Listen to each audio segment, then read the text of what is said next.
DFC after flying 4 missions. He'd seen fighters and he quit them just like that.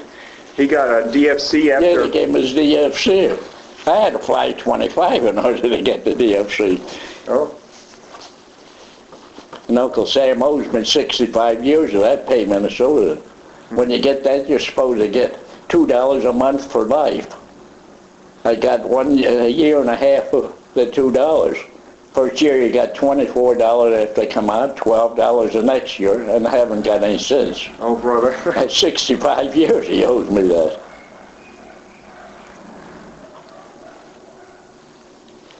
Mm-hmm. So was Clark Gable in your unit then? He was... He was with our group, the 381st group, yeah. He was a general and a tail gunner. And he went to the examining roads. What they do, you go to the Edmonton to buy them the sub pens. But they only take, you only go that 4 or 5 times. If you can't learn to fly by then, you're out. Mm-hmm. And that's what Clark Gable won. I won on them runs too, just to get in. Then after that, you have to be a flyer, otherwise you're out. So he went on that, and on his 4th run, they sent fighters up. They never sent fighters up after that. No. After all, we had 25 fighters around him to protect him. Oh. And they sent 2 fighters up. You had these Polish flyers, what we had. They flew the Spitfires for us in our base. Anybody that goes against them, they didn't have a chance yet, because those guys were good, the Polish flyers. The Polish were the only ones that could make a plane spin. They took a Spitfire and the thing just spun around. They could do that. They're the only ones could do that. Wow.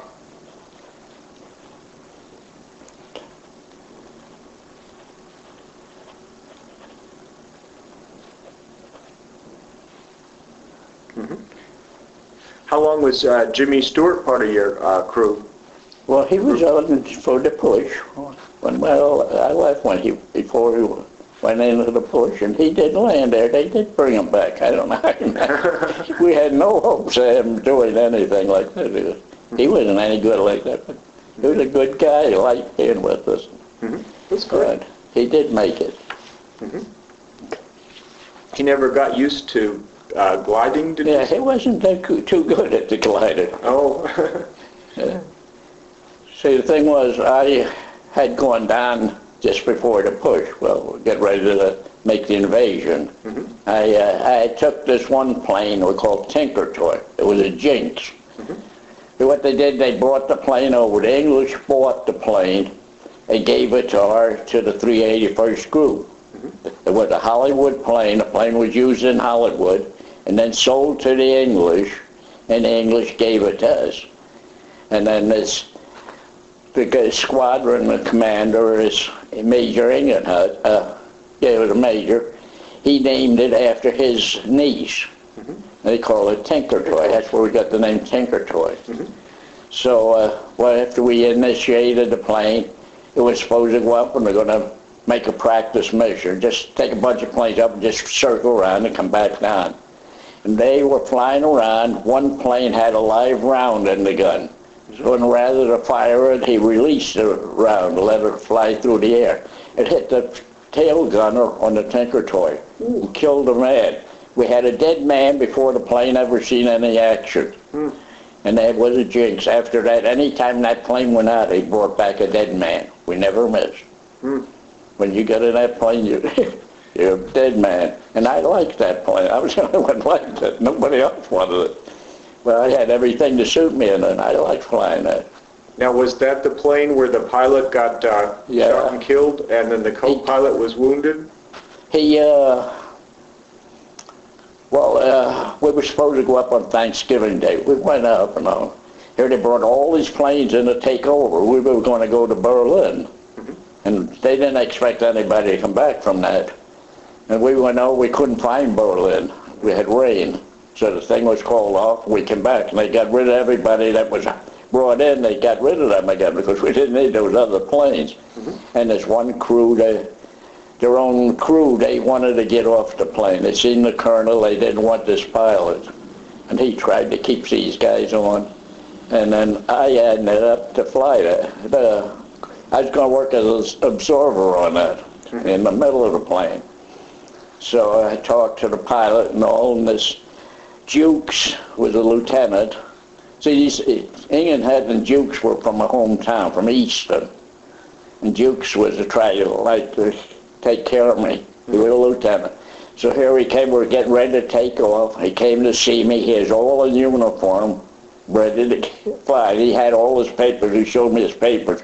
He was to come back to the U.S. as soon as we made that flight. And he was all bubbly then. And he wanted to see me before we made that flight because he wouldn't see me when we come back because he was going to buzz the tower and he said there'd be a lot going on and all. So this pilot had wanted to talk to him. So he told him he didn't want to fly with me because I only had 4 missions. 4 missions with the Americans. I already had 150 or so missions. So I was with the Canadians? With the English and the Canadians. I flew 102 missions with the English on a Sterling plane. And I flew 72 missions with the Canadians as a pilot. You were a pilot for the Canadians? I was a pilot for the Canadians. I first pilot in the Canadians, a tail gunner for the English. And then I signed on as a ball turret gunner for the Americans. A what turret gunner? A ball turret gunner? A ball turret gunner. And you were a tail gunner for the English? I was a tail gunner for the English, yeah. And how many missions did you end up flying for the Americans? Another 25. See, I had everybody trying to take care of me.